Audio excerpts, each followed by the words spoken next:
So hello and welcome दोस्तों, fourth part है ये और नोमैडिक एम्पायर के ऊपर हम चैप्टर डिस्कस कर रहे थे। फिफ्थ चैप्टर है। फोर्थ पार्ट में हम इस पूरे चैप्टर के एंड तक पहुंचेंगे और हमने पिछले 3 पार्ट में जो काफ़ी कुछ समझा था चंगेज़ खान से रिलेटेड वो हम समझने की कोशिश कर चुके थे। अभी चैप्टर के एंड में ही देखने की कोशिश करेंगे किस तरीके से ऑफ कोर्स रोमन एम्पायर और चंगेज़ खान का जो एम्पायर था वो किस तरीके से गिरा और ख़त्म हो गया। ठीक है, सो अगर आप ईपी फैमिली पे नहीं जुड़े टेलीग्राम अकाउंट पे तो हिंदी इंग्लिश में नोट्स अवेलेबल है। I think you must join with us on that. और उसके बाद आप हमारे साथ टेलीग्राम अकाउंट के साथ साथ ई पाठशाला के इंस्टाग्राम अकाउंट पे भी जुड़ सकते हैं और वहाँ पे आपको डेली अपडेट्स मिलती रहती है। चैप्टर की शुरुआत कुछ ऐसे होती है कि योगेशु इनका नाम है, माफ़ी चाहूँ थोड़ा पढ़ने में थोड़ा सा मंगोलियन नेम है, इसीलिए कियात कबीले से बिलोंग करते थे। इनकी वाइफ का नाम आप होलेन कह सकते हैं। इनके 4 बेटे थे। 4 बेटे में तेमुजिन की शादी बोल्टे से हुई थी। ऑफकोर्स इसके बारे में चैप्टर में इतना कुछ रिवील नहीं हो रखा कि शादी कैसे हुई या कैसे उसने शादी से पहले भी क्या कहते हैं दूसरे लोगों से शादी करी थी। तो जब मंगोल में चंगेज़ खान से शादी नहीं हुई थी ऐसा राइटर्स लिखते हैं। उसके बाद हमने पढ़ा था कि चंगेज़ खान के 4 भाई और 2 सौतेले भाई भी थे। फादर की डेथ के बाद जब हत्या हो गई तो फिर होलेन ने कैसे न कैसे करके तेमुजिन और 4 भाइयों को पालने के बाद जब ऑफकोर्स इनके फादर की डेथ हो जाती है तो तेमुजिन के लाइफ बहुत ही ज़्यादा कठोर तरीके से जी रहा था वो, जैसे कि ऑफकोर्स एक नॉर्मल इंसान नहीं जी पाता। लेकिन ऑफकोर्स वर्क हार्ड करा। 10 सालों तक उनकी मदर ने काफ़ी कुछ बच्चे को सिखाया और 10 साल के बाद चंगेज़ खान एक नए वर्जन में निकल के आता है और चंगेज़ खान ने उतने सारे हिस्सों को फैलाया जो अपने आप में ही बहुत बड़ी बात है। अब बात सारी ये है कि जब चंगेज़ खान 1227 में जाके मर जाता है, 1227 ये एग्जैक्टली टाइमलाइन आपको याद होनी चाहिए क्योंकि मैं चाहूँगा कि अगर आपको टाइमलाइन पता है तो आप ज़रूर याद रखिएगा। 1204 से लेकर 1227 का टाइम पीरियड मंगोल में चंगेज़ खान, खानों में खान द ग्रेट खान, ये ना ही सलमान खान है और ना ही शाहरुख खान है और ना ही आमिर खान है, but this is called the Changez Khan. इतना बड़ा एम्पायर जो इस धरती पे कोई भी नहीं बना पाया वो अकेला चंगेज़ खान बना पाया था और चंगेज़ खान इसीलिए मंगोल के इतिहास में आज भी फेमस है। चंगेज़ खान की मृत्यु के बाद कहा जाता है कि उसके एम्पायर को 2 हिस्सों में बांटा जाता है, एक 1236 से लेकर 1242 के बीच में और दूसरा बांटा जाता है 1255 से लेकर 1300 के बीच में। अलग अलग भाइयों के बीच में एम्पायर बिल्ड होता है क्योंकि खुद चंगेज़ खान के 4 औलादें होती है। चंगेज़ खान के मरने के बाद सबसे बड़े बेटे को ओदगाई जो है उसको एम्पायर संभालने का मौका दिया जाता है और चारों के चारों प्रांतों को, चारों के चारों हिस्सों को उल्लूस में बांट दिया जाता है। लेकिन ऑफ कोर्स एम्पायर बिल्ड हुआ, लेकिन सारे भाइयों के बीच में जो चंगेज़ खान के वंशजों के अलग अलग वंश समूह के क्रमिक रूप से अलग होने का अर्थ यह था कि अतीत की पारिवारिक सहमति की स्मृतियाँ और परंपराओं के साथ उनके संबंध भी बदल गए। बात यह था कि चंगेज़ खान तो एक यूनिवर्सल रूलर था, लेकिन उसके मरने के बाद उसके जो वंशज आए ना उनकी एक अपनी खुद की एक अवधारणा हो सकती है, अपने खुद के ग्रेजुअल प्रोसेस हो सकता है एक्सपेंशन करने का, साम्राज्य को चलाने का। इवन उनके बच्चे अगर मान लो कि थोड़ा बहुत चंगेज़ खान को मानते हो, लेकिन उनके जब बच्चे पैदा हुए तो यानी कि चंगेज़ खान के जब पोते पैदा हुए तो क्या पता वो उस तरीके से साम्राज्य को ना चला पाए या चलाना चाहते हो जैसे चंगेज़ खान चला रहा था। सो दैट इज़ वाई मैं कह सकता हूँ कि उनकी मेमोरीज और उनके ट्रेडिशन फैमिली को ऑल्टर्ड करने के लिए या उनकी स्मृति को ख़त्म करने के लिए काफ़ी हद तक क्या कहते हैं एक मैं कह सकता हूँ कि टूटने के कगार पे लाने के लिए हो सकती थी उनके फैसले। चंगेज़ खान ने एक सबसे अच्छी बात बताई थी, वो यासा थी। यासा एक लीगल कोर्ट है। अब लीगल कोर्ट क्या होता है पहले ये समझो। जैसे आपने देखा होगा फ्रेंच रेवोल्यूशन के अंदर जो राजा था वो लुइस 16 था। लुइस 16 के मरने के बाद नेपोलियन बोनापार्ट आता है और नेपोलियन बोनापार्ट भी खुद 1804 के अंदर यानी कि चंगेज़ खान के कम से कम 800 साल बाद नेपोलियन कोड बनाता है।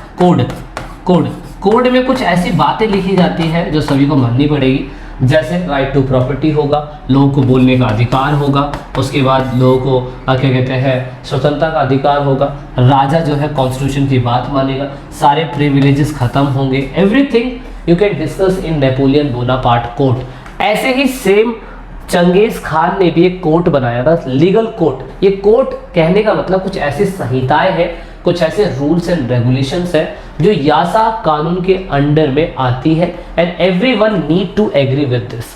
अब यासा में the court of law that Genghis Khan was supposed to have promulgate at the assembly of Mongol chieftain Kuriltai। सबसे बड़ी बात, यासा एक तरीके का लॉ था। इसमें ये बताया गया कि चंगेज खान के बीच में आगे आने वाले जितने भी वंशज होंगे, अगर उनके बीच में किसी प्रकार की कोई लड़ाई होती है, जमीन को लेके, पैसे को लेके, उसके बाद चारे को लेके, या जमीन के बंटवारे से related, everything we need to discuss in the Mongol chieftains kurultai. ये मंगोल का एक राज दरबार था जिसमें सभी लोगों का फैसला लेने के लिए कुरिलताई एक ऐसी महासभा होगी, जो डिसीजन यहाँ पे लिया जाएगा वो सभी को मानना पड़ेगा। तो ये सबसे बड़ी बात थी। It has elaborate on the complex way in which the memory of Great Khan was fascinated by his successor। और उन्होंने जो तरीका निकाला ना यासा लीगल कोड, यही सारी की सारी चीज़ें उनके आने वाले जितने भी सक्सेसर बने, जितने भी उनके वंशज बने, उन सभी ने इस चीज़ को फॉलो करा। तो ये बहुत बड़ी बात थी कि चंगेज़ खान ने इसको लाया। चंगेज़ खान इस यासा को एक लॉ बोल सकता है, एक ऑर्डर बोल सकता है, एक डिक्रीड बोल सकता है। Yasa considered the administrative regulation, the organisation of hunt, army and the postal system. Yasa एक तरीके का कोर्ट है, एक तरीके की आचार संहिता है, ये एक तरीके का कानून है जो सभी खानों को, सभी मंगोल में आने वाले राजाओं को मानना ही पड़ेगा। अब चाहे वो उसके अंडर में पोस्टल सिस्टम को ले ले, शिकार को ले ले, सेना को ले ले, किसी संगठन के अंदर डिसीजन मेकिंग को ले ले, या एवरी एस्पेक्ट ऑफ मंगोल अगर आप देखें तो एक तरीके का उनका लॉ हो गया ये, और इसी के अकॉर्डिंग ही सारा का सारा मंगोल चलेगा। इतना आपने याद रखना है। तो मंगोल को क्यों याद रखा जाता है वर्ल्ड की हिस्ट्री में? For Mongol, Genghis Khan was the greatest leader of all time, he unite the Mongol people. सबसे बड़ी बात, क्योंकि इससे पहले मंगोल के अंदर अलग अलग क्लेन्स के लोग रहा करते थे, अलग अलग कुल के या अलग अलग कबीले के लोग रहा करते थे, but Genghis Khan one of them जिसने सारे कबीलों को एक साथ जोड़ दिया। दूसरा, Genghis Khan freed them from internecine tribes war and Chinese exploitation.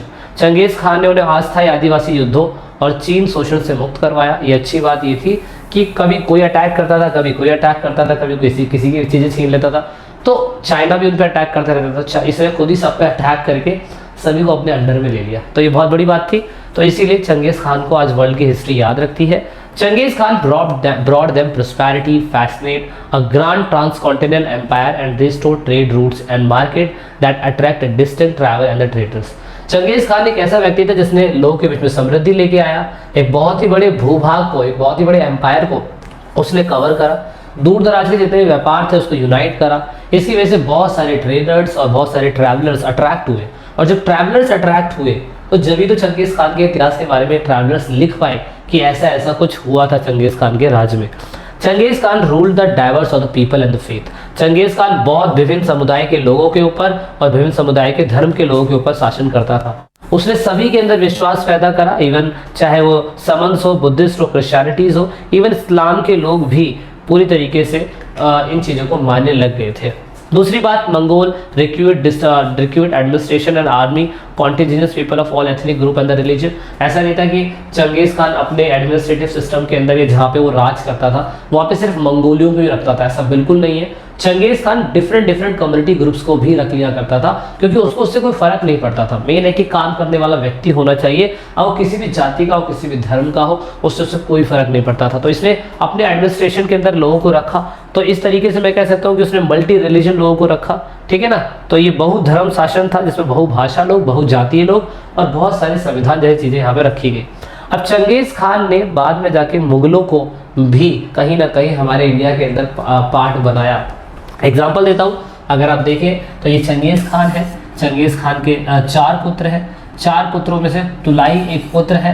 तुलाई के पुत्र से जाके कहीं ना कहीं यहाँ पे निकला तिमूर, और तिमूर के वंशजों में से जाके निकला जाके आपका बाबर। तो सोचिए इस तरीके से बाबर भी कहीं ना कहीं चंगेज खान की फैमिली से बिलोंग करता है, और ये वही बंदा था जिसने हमारे भारत के ऊपर कई सालों तक राज करा। लास्ट 1857 तक तो इसकी वंशज राज करती ही रही हमारी इंडिया के अंदर। तो ये कह सकते हो कि चंगेज खान का इफेक्ट सिर्फ और सिर्फ मंगोलों में नहीं पड़ा, चंगेज खान का इफेक्ट हमारे इंडिया में भी हमें देखने को मिला। Mongol provide ideological model of Mughals of India. Timur, another monarch who inspired the universal dominance. Even Timur भी जो तैमूर वो यूनिवर्सल डोमिनेंस अपने आप को बोलता था कि मैं यूनिवर्सल किंग हूँ, बट ऑफ कोर्स वो चंगेज खान के सामने कुछ भी नहीं था, उसके डोमिनेंस से वो हेजिटेट होता था। तो सोचिए बाद में कई सालों के बाद मंगोलियों को सोवियत संघ के कंट्रोल में लाया गया, एंड देन फाइनली मंगोलों को भी एक क्या कहते हैं, एक नेशन बना दिया गया। तो Genghis Khan has appeared an iconic figure of Mongol people, mobilise memory of great past of in the foregoing of national identity that can carry the nation into the future. मतलब Genghis Khan एक Mongol परिवार के रूप में आता था जिसने राष्ट्रीय पहचान बनाई, और आज के डेट में भविष्य में आने वाले सभी लोग मंगोल की यादों से जुड़े हुए और ऑफकोर्स चंगेज़ खान की यादों से जुड़े हुए।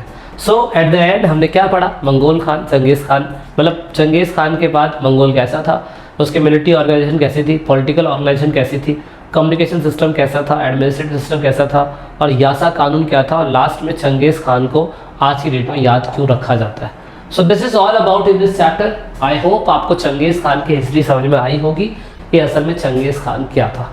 So guys, thanks for watching the video. मिलते हैं नेक्स्ट चैप्टर में जल्दी। जब तक के लिए जय हिंद, जय भारत, वंदे मातरम।